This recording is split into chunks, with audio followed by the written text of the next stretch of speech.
पुराने समय की बात है, एक छोटे से गांव में श्याम और राधा नाम का दो पति पत्नी रहते थे। वो बहुत ही ईमानदार थे और उसी गांव में रामू नाम का एक ठग भी रहता था। वो किसी न किसी को ठगता रहता था। एक दिन की बात है, रामू गांव में चलते चलते उसे श्याम मिल जाता है और रामू श्याम से बोलता है, श्याम भाई, मैं तुम्हें एक अच्छा व्यवसाय करने का मौका दूंगा। क्या है वह व्यवसाय?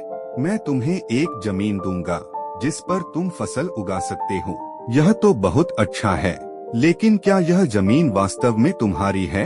हाँ बिल्कुल, यह जमीन मेरे परिवार की है और मैं इसे तुम्हें देने के लिए तैयार हूँ। रामू और श्याम जमीन के कागजात पर हस्ताक्षर करते हैं।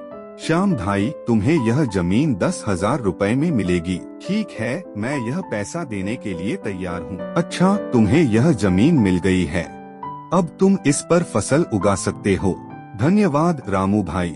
कुछ दिन बाद श्याम और राधा जमीन पर फसल उगा रहे थे और बातें कर रहे थे और तभी श्याम राधा से बोलता है, राधा, यह जमीन बहुत ही उपजाऊ है, हम यहाँ बहुत ही अच्छी फसल उगा सकते हैं।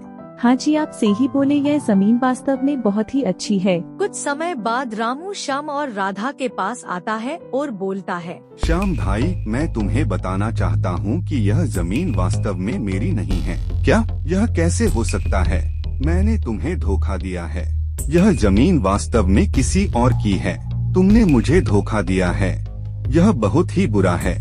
हाँ श्याम, हमें इस जमीन को छोड़ देना चाहिए। ठीक है, मैं इस जमीन को छोड़ दूंगा।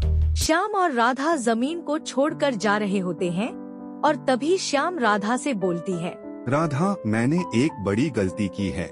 मुझे इस जमीन को नहीं लेना चाहिए था। हाँ श्याम, लेकिन हमें अब आगे बढ़ना चाहिए।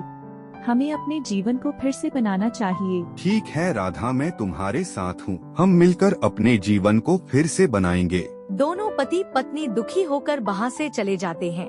हमें ये कहानी से ये सीख मिलती है कि हमें ऐसे किसी पर भी भरोसा नहीं करना चाहिए।